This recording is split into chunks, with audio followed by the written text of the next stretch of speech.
Hey guys, Wayna here and welcome back to Wayna's World.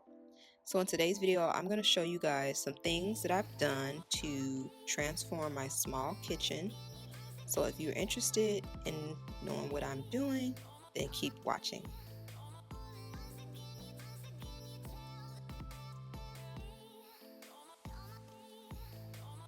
Alright, first things first.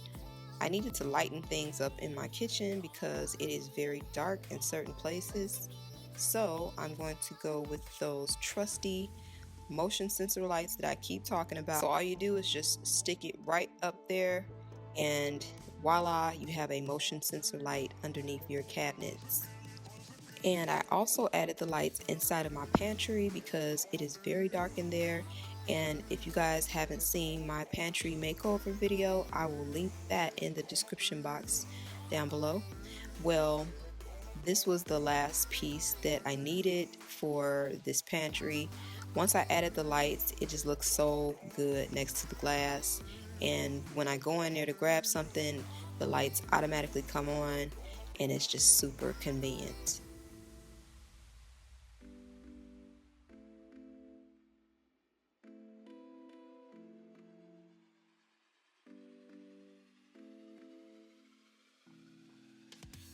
Next, I am tackling my floors, guys.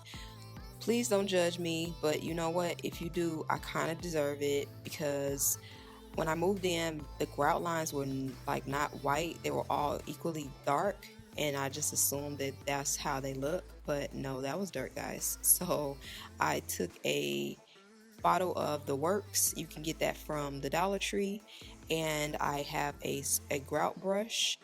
I have two actually, a handheld one, and I also purchased a really big grout brush from Target.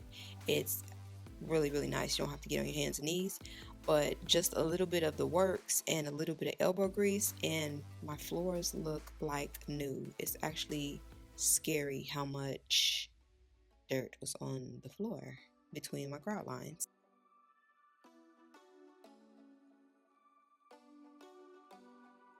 Okay guys, now the next project I'm super excited about because I have been wanting to upgrade these dusty countertops for quite some time.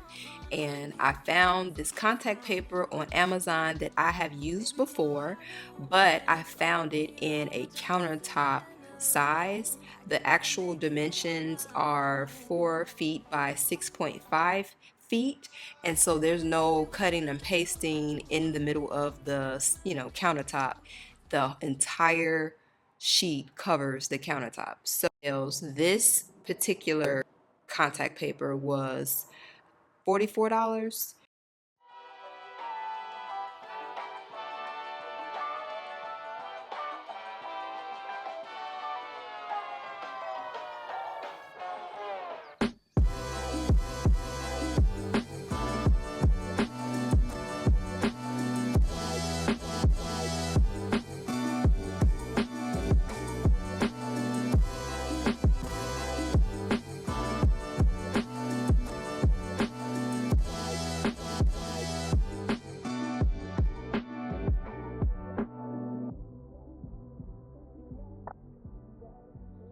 So I started off by cleaning the countertops with my alcohol, and once everything dried, I measured everything out.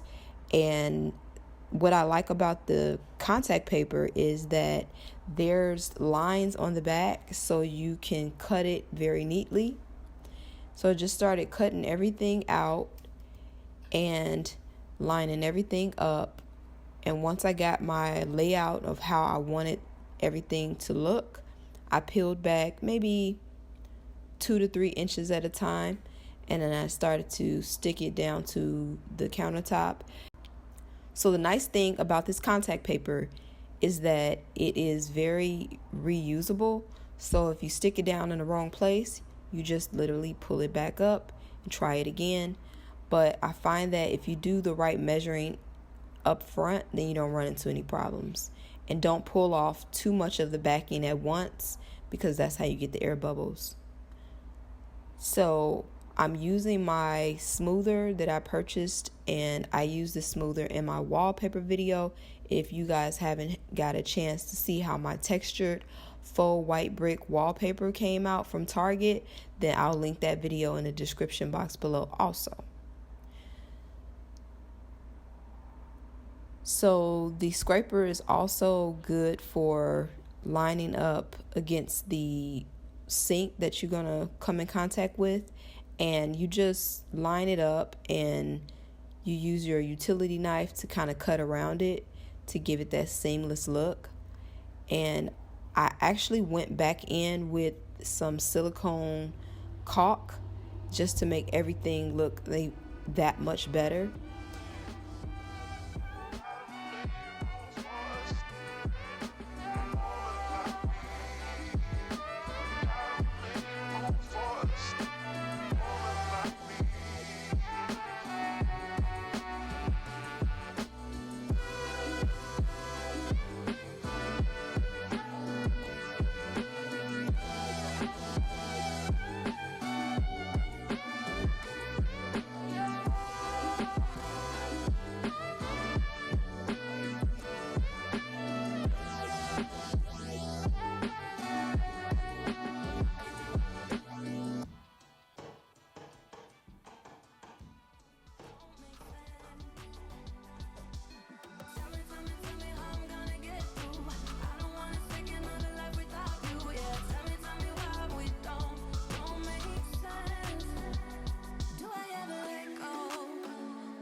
Alright, so I ran out of the contact paper and yesterday it came in, so I'm going to finish this install. So I'm going to finish up by putting it on the top portion of the countertops, and hopefully it comes out good because these countertops are rounded, and it says to use a blow dryer, so I'm going to let you guys see how I do that in detail. I'm just going to measure the length and the width and then cut it and then apply it just like I did the other areas of the kitchen, and then I will show you guys how these corners come out. So